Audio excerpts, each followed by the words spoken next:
Every Night It's Game Night, episode 51, Tiny Epic Everything with Michael Coe of Gamelyn Games and Scott Almes. This week, we're going to be talking with Scott Almes and Michael Coe. We did have to push back our special Gen Con Super Review episode, so make sure you check back on that in the next couple of weeks. We're going to be talking about lots and lots of games that we reviewed that released at or near Gen Con. But this week, we're talking about all things Tiny Epic, so Jason, take it away.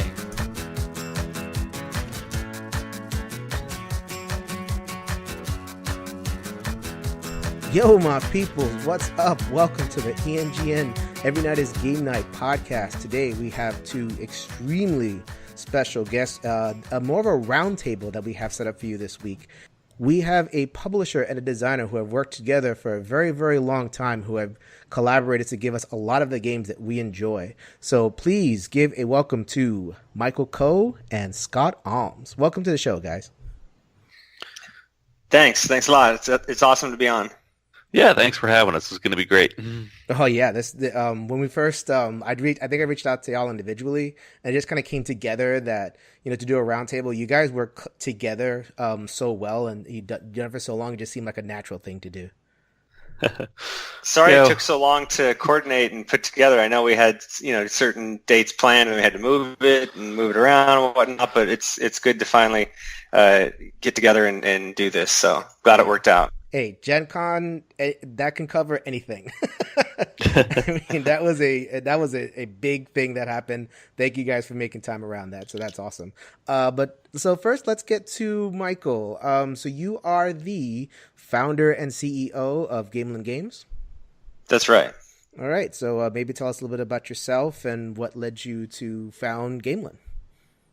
Yeah, so I'm a lifelong gamer, a kid of the 80s, right? Grew up playing video games just like most people right around our age range. And I kind of went and, was doing some other things in college and whatnot, but found that, what I really had a burning passion for was making games. And coincidentally, at about the same time that I kind of got that in my mind that's what I wanted to do with the rest of my life, was this huge boom in the board game industry. It was crazy how it just kind of happened all at the same time. And so I got in at kind of the base level before the real boom of the industry. And, so I've been able to kind of grow with it and watch it grow and be a part of it. And it's been pretty phenomenal. I launched my first Kickstarter back in 2011. So Kickstarter at that time was still very young. Mm-hmm. I think the most successful game on Kickstarter was like Alien Frontiers, which had raised, $30,000 or something like that. But that was pretty mind-blowing. That was kind of the beginning of what eventually now has become, Kickstarter's most successful category of board games, right? And so, but it all started kind of small and grew from there. And so it's been kind of neat to be a part of that, to watch the industry grow, and for Gamelyn Games to grow alongside it with our main flagship that we're known for is the Tiny Epic series, designed by Scott Almes, and it's just been it's been phenomenal. Our fans have really taken to the series. They really appreciate kind of what we're putting out in the series, and they keep showing up and supporting it, and it's just it's allowed us to grow and allowed us to explore a lot of really fun ideas, mechanics, themes in the series. So it's really just been a dream come true. All right. Well, speaking of Mr. Scott Almes, here he is. Yeah, it's me. Not only are you the brainchild behind the Tiny Epic series, I'm looking at your BGG page. You are the hardest working man in showbiz. 13 titles, base or expansion, credited to you in 2017 with more on the way. OMG. Yeah, I mean, I can't say all of them were designed them. I mean, that's certainly stuff from a long time ago that can now actually get recognized for. It's a slow process having a game out, but yeah, just a little bit of my background. I mean, I've much like Michael. I mean, I'm a lifelong gamer. Started off video games, computer games, all that jazz before tabletop games and like RPGs started to take over. Kind of went from video games to Dungeons and Dragons, and then that shedded its way to Munchkin, Settlers of Catan, Ticket to Ride, and then you know that story. You have 5 games in your collection, and then you turn around and you have like 100. So, but yeah, and then I started designing board games while I was in college with no successes in that area and a lot of failures, but that's how you get started. I'm an engineer by trade, product development, so I used a lot of that skill set to try to hone my design craft, and started around the same time Michael did as far as in the industry goes. Martian Dice was in 2011, which is the same year that Michael got started. Had an early Kickstarter game, my own, Kings of Aaron Steam, which did, we felt pretty well, around like $40K or something like that on Kickstarter, which when you see things like Exploding Kittens and all that stuff nowadays, it's kind of crazy to think where like the humble beginnings of successful Kickstarter campaigns were, and how much it's grown over the last 5 years. And then, from King's Aaron Steam, Michael and I connected shortly after that, and then we had Tiny Epic, and then, personal-wise, it's, there's before and after Tiny Epic, and, right. Yeah. Life-changing game right there. Yeah, that's actually part of why I wanted to have, it would be so cool to have both you guys on there, because we have the designer, and we also have you're on the publisher side, but you're also on the developer side. Is that correct? Yeah, absolutely. Yeah, so between you guys all have all the bases covered. So people post every single day on the boards about what's the best Tiny Epic game, what should I get, Tiny Epic. So yeah, let us know what the genesis of that was, who pitched the idea, and how did that all come about. Well, so when I first got into publishing, I was brand new. Nobody knew me. I really didn't know anybody in the industry. And I didn't have I didn't have like a pedigree or anything like that. So I started with just publishing my own designs so that I can show that, I had the competency of taking concept to shelf.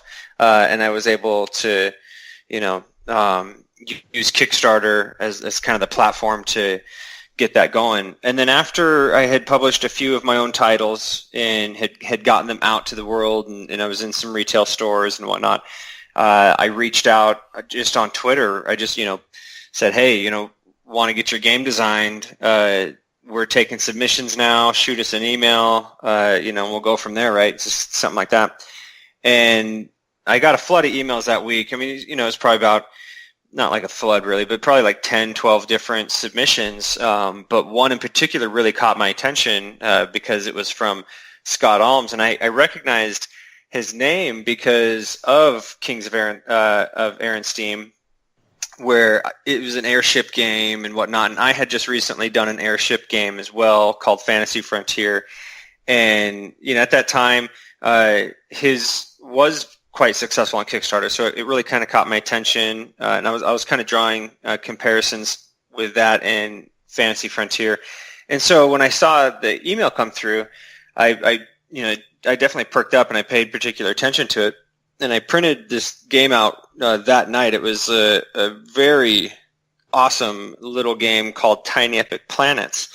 And so I was like, okay, this is pretty cool. He kind of pitched it as a easy to learn, quick playing kind of game, which is definitely what I was looking for at that time. I didn't want to do anything too big. Big games lead for big mistakes, so I wanted to just keep it small, keep it approachable. And that was kind of also what I was noticing. A lot of gamers in the industry were appreciating these kind of smaller games where, some publishers maybe were confusing that with filler games due to their size. But I wanted something small like a filler game, but that had a lot of meaningful decisions and didn't play like a filler game. Yeah. And that's exactly what Tiny Epic Planets was. And my wife was thoroughly impressed with it. We were both just so impressed. And so I got back to Scott right away and just was like, wow, what a great game. Thanks so much. For me, just for my personal taste, I wasn't too interested in doing something like a space theme where it's just kind of some random space faction against another random space faction. I didn't feel like that would resonate with people, and so I wanted to see something a bit more classic, a bit more like orcs versus humans and elves and dwarves, something that at least for me I could relate to a little bit more and get a little bit more excited about. And I felt the industry could also use kind of this 4X style game in a fantasy theme, which Tiny Epic Planets was a 4X style game. And so, I shot that back to him and I was like, hey, I really like it, but how would you feel about kind of switching the theme around? Are you flexible with that? How dead set are you on what you've already got here? And his very next response, which I want to say was just like the next day, so it just didn't take any time at all, it seemed. And it wasn't something like, oh, give me some time, give me a week, or no, I really like this theme. I've been, toying with these ideas for a long time. No, he jumped right on the theme change. He rewrote it all. Very next day, he submits back to me Tiny Epic Kingdoms with everything already rewritten, and it really impressed me. One, how willing he was to kind of change and adapt, but then two, just how fast he got it done, how passionate and excited he was. And that's the kind of people I, want to surround myself with and the kind of designer I want to work with. And now the proof is in the pudding. I mean, him and I have done so many games together now. And we continue to work together because we're both cut from similar cloth. We both put a lot of blood, sweat, and tears and passion into what we do. And, it shows. Mm-hmm. Getting to the Tiny Epic part of it, we'll get to the iterations of it. Scott, what was the desire to make a quote unquote Tiny Epic game? Like, where did that phrase come from? Yeah, so the time period Michael talked about, this would have been late 2013. So micro games were like the big hotness at the time. We had Love Letter come out, which had sold like hotcakes, and everyone had a copy. And so everyone was looking at these new micro games. Hey, can you design or a game with 13 cards, or something small like that, or just few components? Fit it in like a little baggie. So you started to see a lot of these games come out, but a lot of them were, as Michael kind of put out, like filler games, which there's certainly nothing wrong with that. But I too wanted something in this small package that was, still meaty, still had good decisions, and felt like a full game. You didn't feel like you were just, it wasn't like an appetizer for game night. It actually could be your game night playing one of these. And being, I guess, a bit bold, I decided to go after the 4X game as a micro game, thinking that, well, if I want to try to do something other than a filler game, what's the most non-filler game that you can do, which is really a giant 4X style game, which traditionally take 8 hours to play, and you have to dedicate a whole day to doing it, and there's an hour's rule explanation at the beginning, and you get a giant table. yeah, like very like lifestyle games. And it was on that nugget that I kind of went to build Tiny Epic Planets, which then became Tiny Epic Galaxies and Kingdoms. Yeah, sorry. I do the same thing. Right. Sorry, we have quite a few of these. Sometimes they get jumbled.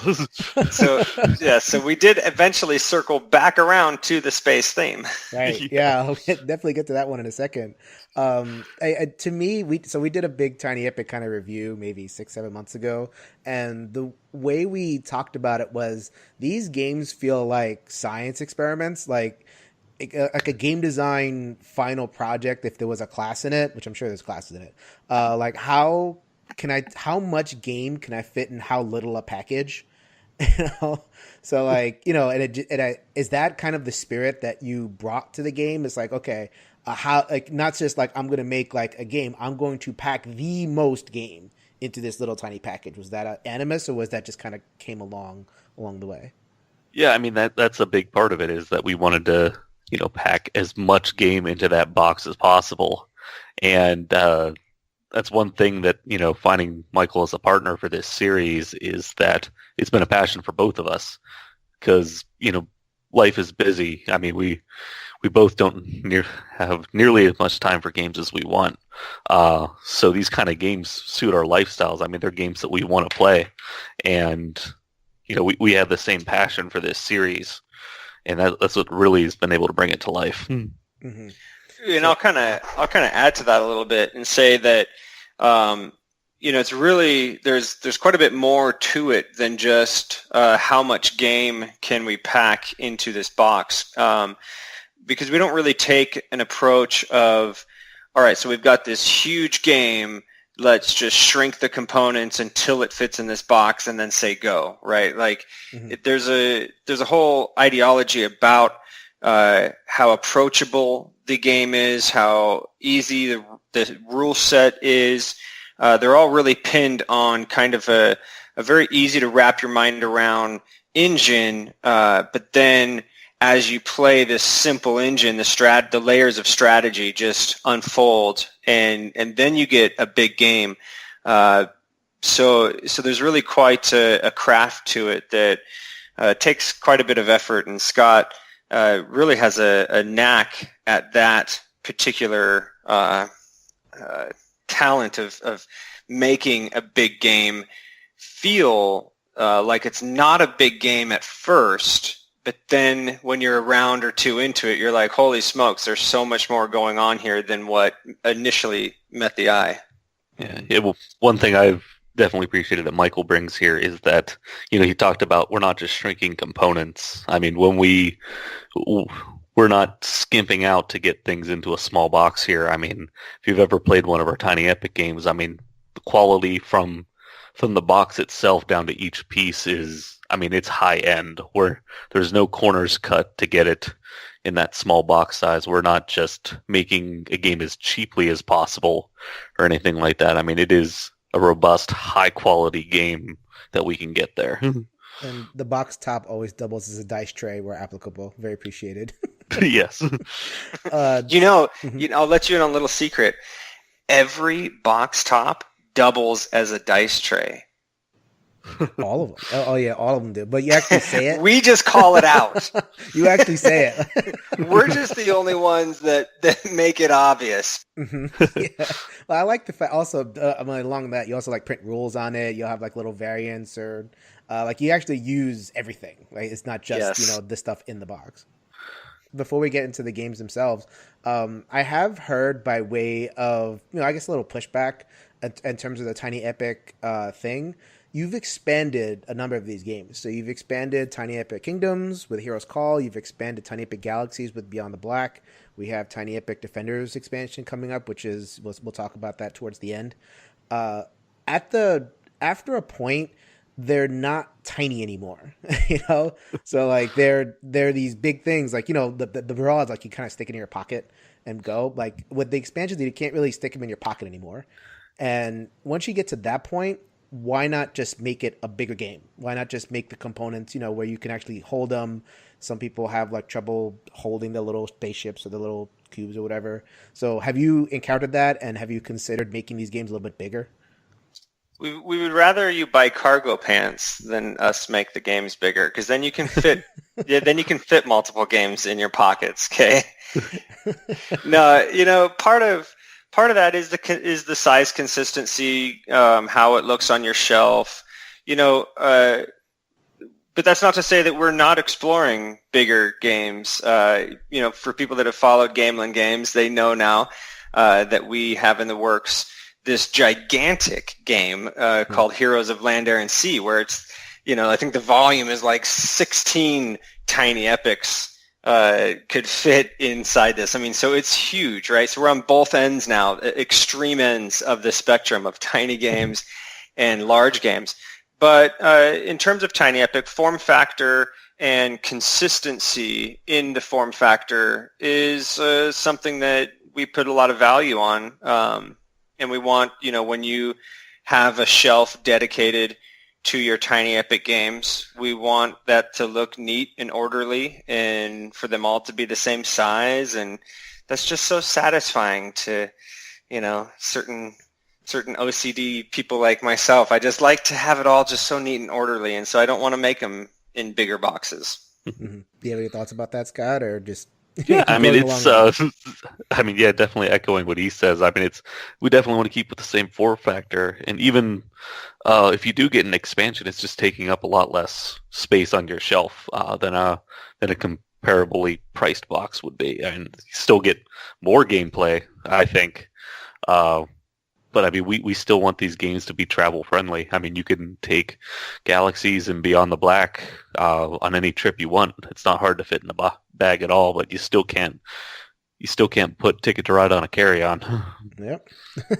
And if you're pretty crafty, you can fit the expansion into the base game box. Now, if you also want to sleeve all your cards and have all, any additional like print and play things or fan variants, well, then that's different. But you can typically fit the expansion in the base game box if you figure out the puzzle.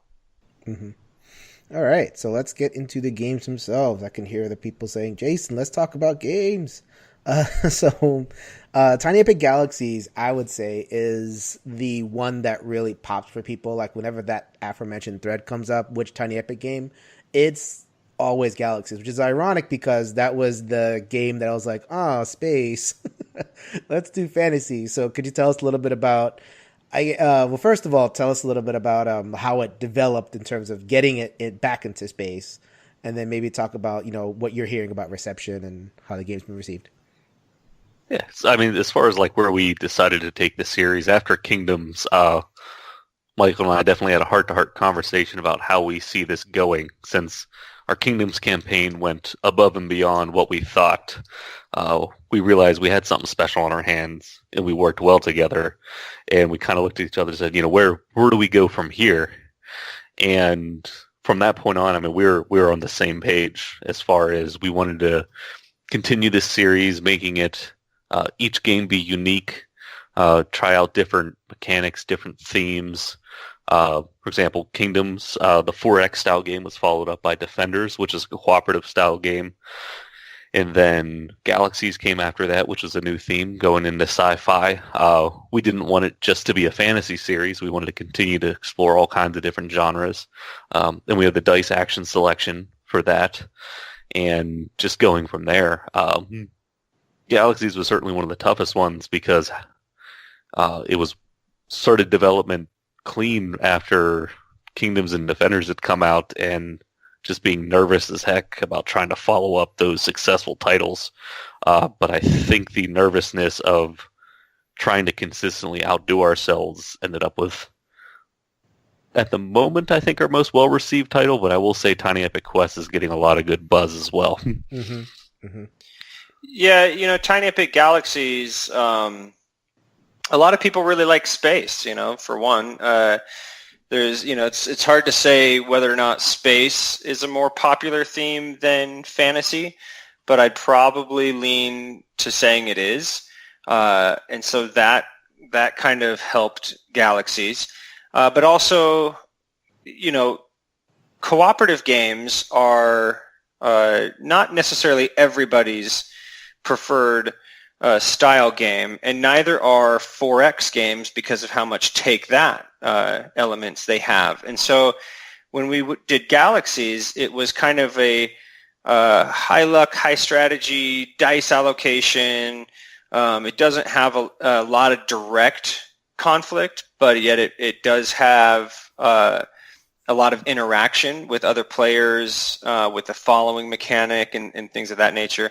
And a few other things. And so I think that was what helped it be very well received, was that you can play it and not break up friendships. Like maybe Kingdoms, you would make an enemy of a friend, but in Galaxies, you won't. And, so there's a few different things about Galaxies that really kind of came together as just a perfect, perfect storm for success. And, but we're also seeing that a lot right now in Tiny Epic Quest because, again, it doesn't have a lot of direct conflict, but it does have a lot of interaction. It's maybe a little bit steeper to get into than Galaxies on your first play, but then it really comes to life in a whole different way than Galaxies did. And it's got a real nice puzzle element that seems to be really popular right now in a lot of games. And so, like Scott was saying, while Galaxies may be kind of the low-hanging fruit for what is our most popular game, Quest did more on Kickstarter than Galaxies, and so far has been selling at a much faster rate than Galaxies did initially. Galaxies has a head start, but I think in the long run, it's going to be pretty close to to which one is the more popular Tiny Epic title between the two. Yeah, and I think so. Like Galaxies had the space, and it had the craft dice. Like I think players get really excited when it's not just like special dice, but the special dice that actually were integrated into the game and gave you all these big decisions. It was really fun, but that's kind of gamery. The Tiny Epic Quest has that toy factor, which is the total X factor of the item meeples. I'm sure you've told the story before, but tell us how that idea came together and how you said, okay, I have to have this in the game. Well, so it's Scott and I have really collaborated a lot at this point in terms of kind of what style game we want to explore next in the Tiny Epic series, what kind of components we want to see in there. Because something I'm really dedicated to as a publisher is creating compelling and innovative components. That's something I've always, you're never going to see just a straight card game come from Gamelyn Games. For me, it's really important that games are both innovative in their mechanics and in their components. And so Scott and I had been discussing that we wanted to make a game that was reminiscent of kind of old JRPG video games, kind of overworld questing. And those games, they all have really, one of the best elements of those games are when you find awesome gear and you can equip it, and change your character. And now he's, even more badass because of this equipment and whatnot. And so, Scott and I, we discussed that quite a bit. And, I think, I'm not sure what your original, I can't remember off the top of my head what your original implementation was, Scott. I think it was getting meeples characters to hold stuff, but I think it was cardboard items with like slots in the meeples is kind of where we started. And when I told you, hey, it'd be awesome if we had meeples hold things, you didn't bat an eye. You said, oh yeah, we could do that. That's no problem. It's funny because when I played the game and I showed the game, I kickstarted it, got it pretty early, showed it to a bunch of people. The one thing I noticed about the item meeples, not beyond the toy factor, was that it made the game really easy to teach. So like you go down your tracks and you're adventuring and all that kind of stuff, but then when the meeple got the item, they got that, okay, this what this is. And now this meeple can do a special thing. It was this great visual cue that seemed to open up the possibilities of the game even further. So I really, really, as a games teacher, I really, really appreciated that. Well, that's awesome to hear. That was, exactly the intent. And I'll tell you, components like the item meeples are not cheap. And I don't, typically most publishers aren't going to touch a component that intricate with the kind of mold costs associated in a small box $25 price point game. And so that really kind of stands as a testament to the support that the Tiny Epic series has received on Kickstarter. I mean, so it's kind of hats off to our backers for that, because without the tremendous support that we receive in the series, we wouldn't be able to continue to innovate that way. But we knew that if we put it out there, kind of that thing like if you build it, they will come, right? It's like we knew that if we did not cut any corners and we really just made the component, of that particular, the item meeple component as good as it could be, then we would get the kind of support that we needed to produce it. And sure enough, it's been our highest funded Kickstarter to date. Mm-hmm. Yeah. So getting to, so like you mentioned Galaxies, you mentioned Quest as like the two, if the Tiny Epic Games was like an album, these would be the two big radio hits. I'm old, radio hits. But off of that album. But then, so a game like Tiny Epic Western. So I personally think Westerns is a solid design. It's fun, but it doesn't have the sales numbers and it doesn't really have the impact. Like you asked the question in the boards, very fewer people will mention Western. Tell me about like your experience with that game and if that game kind of met your expectations from a design perspective and it's like, oh, well, let's just move on. Or is it something where it's like, oh, rats, I was really hoping that would blow up. How was your reaction to it?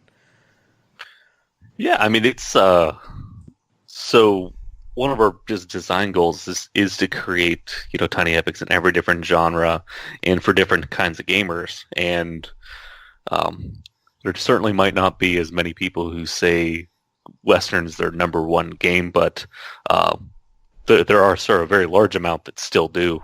It's probably our heaviest one, I'd say. Definitely more on the gamer end. It's a little bit harder to get into. But I mean, our feedback from it's still been great. So I mean, it's one we're still very proud of. I mean, I think we hit all our design goals on it. I mean, I'm still thrilled to play it for sure. I love Tiny Epic Western. Tiny Epic Western, like Scott was mentioning, it does have a lot of people that say it's their best, their favorite game in the series, but they are more of the gamer. It is kind of more of a gamer's game. And it helps if you like poker. That's a big part of the game. And so if you don't like poker just because, or you don't know poker at all, then maybe it may be a bit more of a stretch to get into the game. But for people that enjoy poker or understand it and they're more of a gamer, where they like kind of a deeper things that come along with like worker placement, right? Worker placement and that usually have several kind of things occurring at once. And that's what Tiny Epic Western has going for it is every move you make there's 3 or 4 things that are kind of pinned on that move, and no move is to be taken lightly in Tiny Epic Western. And so for real competitive gamers that like kind of trying to crack the code of efficiency and getting the most out of their actions, they really take well to Tiny Epic Western. And in terms of us here at the Gamelyn office, Tiny Epic Western is one of our absolute favorites. And I mean, we definitely hit our design goals with it. Now, maybe it's the theme, maybe just the Wild West isn't as popular of a theme because it's not as far of a stretch of the imagination. It kind of seems maybe somewhat mundane, at least here in the Western United States. But the game is phenomenal, and anyone who really gives it the time of day and sits down and really tries to wrap their mind around it and plays with a group who understands the engine, they're going to have a magnificent time with the game. It really is a phenomenal entry in the series. I think that Western has my favorite implemented solo mode. So that's kind of what I take from Western because, like you were saying before, it's complicated or more complicated, more gamery. What I liked about what you did in the solo mode for Western, Scott, was that it kind of it represented like active opposition, but the active opposition wasn't complicated. I was like, no, the meeple goes here. He follows you. If the meeple's there, he duels. It wasn't like this big flowchart, or it wasn't like, if this, then this, then if that, then that. It was really simple, but it created enough kind of pushback where I felt challenged. And then it would, steal random buildings, which is points, and it just kind of scored and had this cheater mode where it's like it just took whatever building it wanted, or like in a turn or something. So all of these games have solo modes. Do you go into all of these games designing with a mind towards solo? Like, tell me a little bit about your process when you approach that. Well, I would say now we look at the solo mode kind of pretty early, but it certainly wasn't at the beginning. I mean, Kingdoms was released without a solo mode, and that wouldn't come until we released the Heroes Call expansion. And then the next one was a cooperative game, Tiny Epic Defenders, which very smoothly gets its own solo mode just because you can play multiple heroes. But but Galaxies was really our first one that we implemented solo mode as, to give to our backers and put a large amount of effort into it. And it was very unique for us because I think that's where we really learned how big and supportive the solo gaming community was. Because I'd played some solo games in the past, and I am on Board Game Geek almost all the time, but I didn't fully appreciate what that audience could bring to us and what they were looking for in games and what they enjoyed. And it was a very good experience for us going through Galaxies to give this solo mode to our backers and those who wanted it for solo game. And as far as our efforts for it, we actually were able to get the Golden Geek Award for the solo game for Tiny Epic Galaxies, which was very awesome, and we're still very humbled by that. Mm-hmm. But one of the things you mentioned about the Western solo play and how you don't take a lot of time to maintain the opponent, that's something we try to focus on in every solo game we do. We don't want people bogging themselves down in a big flowchart to try to learn how to play the solo mode. We want it to play very similarly to the actual base game. We don't want people to learn a ton of extra rules, and we want it to feel like the base game as well. If you have a head-to-head opponent like in Western, it's certainly not going to be as intelligent as playing against another human, so they'll be given their own power-ups or advantages, but we want you to be focusing on your turns. We don't want you to be spending, half your time maintaining an opponent's move or anything like that. We want it to feel like the base game. We want it to be fulfilling, and that's kind of for two reasons. Because one, just for people who just like to play it solo play, we want that to be satisfying for them. And the same satisfaction as if you were playing a multiplayer game. But a lot of people also use the solo game to learn the game, learn some of the ins and outs of it, and get some rules changes. So with that being said, it's very important for us not to modify the rules too much so people can run through a solo game and still be able to go and teach their friends the full game with not too much of an effort. It's really interesting how the solo industry has continued to grow and develop, and it's really exciting too. I think solo gaming is kind of the new video gaming in that, just in the sense that before it's like, well, if I'm going to play a board game, then I'll sit down with a bunch of people. If I'm going to be by myself, then I'll play a video game. But that's not the case anymore. People, it's a growing industry, and it's one that is very vocal and very supportive. And so, in the beginning, it was kind of like, well, if solo, if it kind of falls into our lap with this design, then let's do it. But that's changed now. And when we proceed with our, our next Tiny Epic game, it's all, or even with Heroes of Land, Air, and Sea, it's like, okay, from the beginning, from the concept, let's make sure that we are creating that solo experience as well, because it has a lot of support, and it's something that is cool now. People, they're just doing it now, and they're not playing the video game. Instead, they're busting out the board game, and it's awesome. I think it gives people a good way to kind of learn the game, so that when their meetup shows up on game night, they've kind of already got familiar with the components and the setup and whatnot. It makes it easier to teach the game, so there's some utility there as well.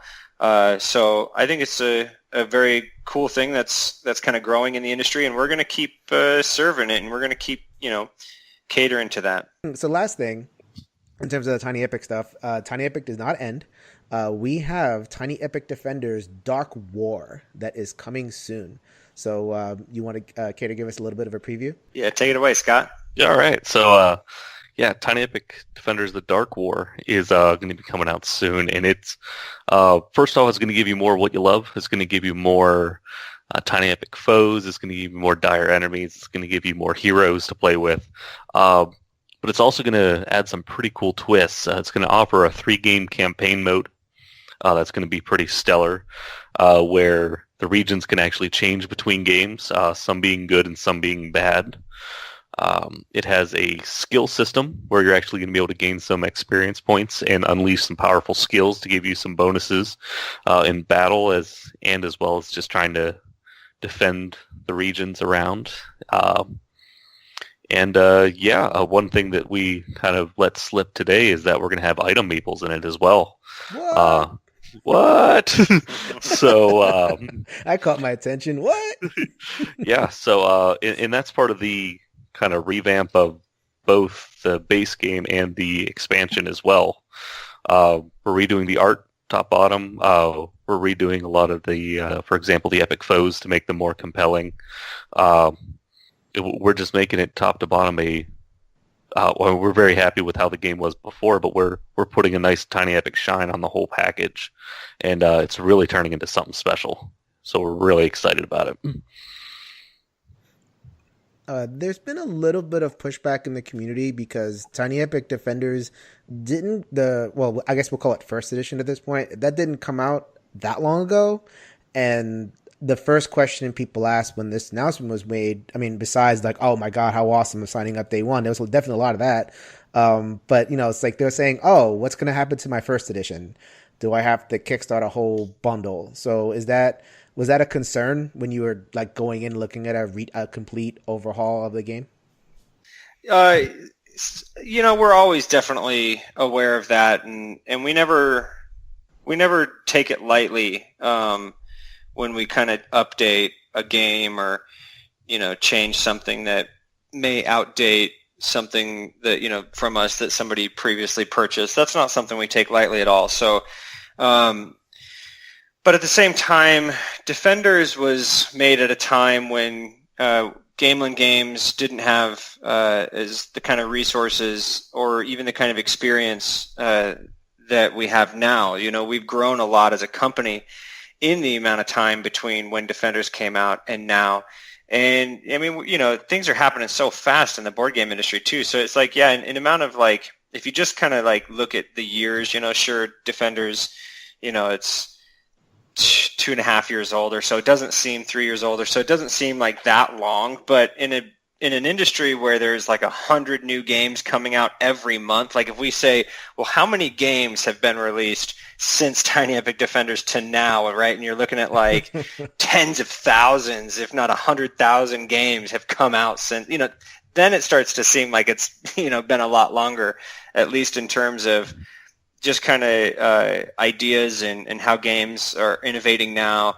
And so we wanted to take Defenders and rise it up to the level of quality as the rest of our Tiny Epic games. And it kind of came at a time where Defenders is going in for a reprint.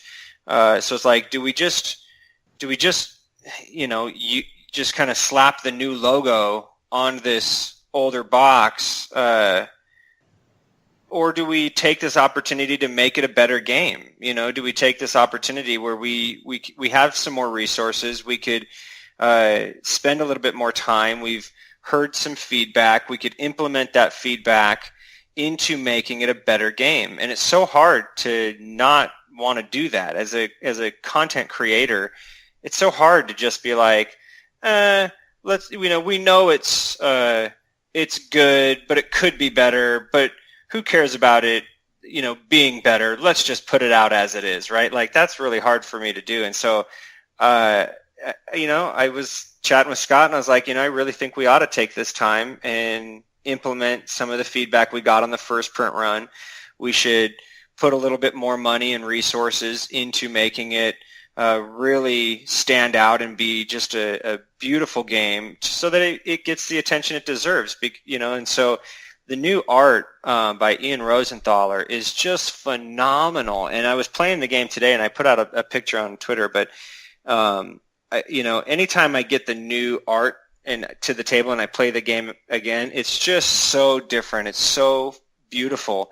And I think people are going to really love it just for the new art alone. But we also took the time to improve the mechanics, like Scott was saying. The game is much different now in how it feels. It's grittier. There's more meaningful decisions. You have to take it more seriously. There's more interaction with both the dire enemies, the epic foes, even how the heroes function with each other. And there's definitely more interaction with the items now. Where in the first edition, you just the artifacts were one-time use. You get an artifact, you use it, you throw it away. Now they're items and they're item meeples, and so you're equipping them, you're keeping them, you're reusing them, which is really fun. Now you actually get to see your meeple all decked out with a sword and the shield standing beneath this gigantic epic foe. And that experience is what Tiny Epic Defenders deserved in the beginning before Gamelyn had resources. And so it would have just been really a big missed opportunity to just reprint the original with the new logo and say, there you go.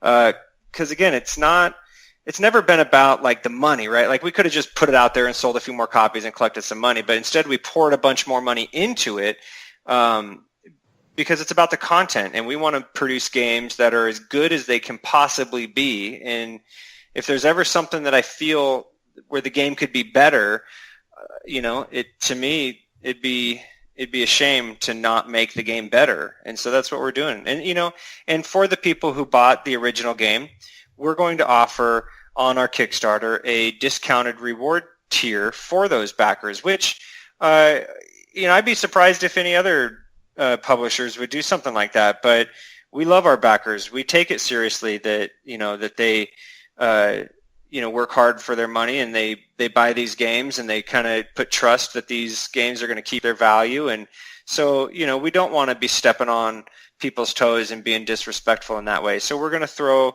an extra reward tier in there that gives them a break and says, hey, thanks a lot for being an awesome backer. We do appreciate, the support and the early support, because that was when Gamelyn was young.